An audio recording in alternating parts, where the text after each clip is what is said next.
राजधानी में बीती रात कोटा रोड मुक्तिधाम के सामने एक सड़क हादसा हुआ है। हम आपको दिखा रहे हैं सीधे इस गाड़ी को, BMW कार है यहाँ पर, जो कि बीती रात सड़क हादसे का शिकार हुआ है। दो खंबे इसमें क्या बोलते हैं, पूरी तरह से चौपट हो चुके हैं, खंबे की लाइनें कट हो चुकी है। और हमारे साथ इधर एक तरफ पूरी रोड भी ब्लॉक हो रही है, एक तरफ से लोगों को आने जाने में काफ़ी परेशानियाँ हो रही हैं।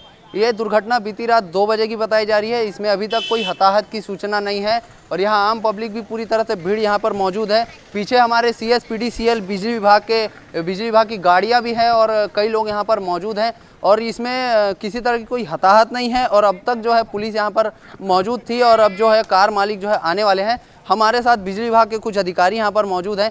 भैया, कितने बजे से ये घटना हुई है और कब ये घटना हुई और किस तरह से यहाँ लाइन में दिक्कतें हो रही है? 2 बजे से। कितने बजे से और कितनी लाइनें यहाँ कटी हैं? 2 फीडर है, कुम्हारी 1, कुम्हारी 2।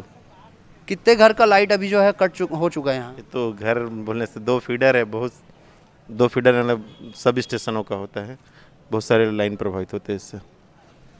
रात को आप लोगों को सूचना मिली तो कैसे क्या एक्शन लिया गया था उस पर? तुरंत हम लोग ऑन द स्पॉट पे आए, पेट्रोलिंग किए। फिर पेट्रोलिंग के दरमियान पता चला कि यहाँ पे एक BMW कार है जो हमारी लाइन को ठोक दिया है, पोल को ठोक दिया है। उसके बाद में फिर इसको लाइन बंद करा करके काम को करना है करके अंजाम देने की कोशिश कर रहे थे। तो जैसे कार हटाने लगे पोल गिरने लग गया, इसलिए नया पोल खड़ा होने के बाद में ही ये काम पूरा होगा। लगभग कितना समय लग जाएगा ये नया पुल लगने में? 1-1.5 घंटे लग जाएगा अभी। तो जैसा कि दर्शकों आपने देखा, बिजली विभाग के अधिकारी से हमारी बातचीत हुई। लगभग 1-1.5 घंटा यहाँ लगेगा इस लाइन को क्लियर होने में। और जैसे ही कार हटती है तो खंबा गिरने लगता है, तो एक नए खंबे को लगाने के लिए यहाँ व्यवस्था लगाई जा रही है। क्रेन यहाँ पर मौजूद है और काफ़ी संख्या में लोगों की भीड़ यहाँ पर मौजूद थी। कई लोग यहाँ पर, आम पब्लिक जो है यहाँ मौजूद है। एक तरफ का रोड पूरा ब्लॉक हो चुका है, बिजली विभाग की गाड़ियाँ निरंतर अपना प्रयास कर रही है। पीछे भी गाड़ियाँ पूरी एक तरफ से रोड ब्लॉक हो चुकी है और कई लोग इस सड़क हादसे में परेशान हो चुके हैं।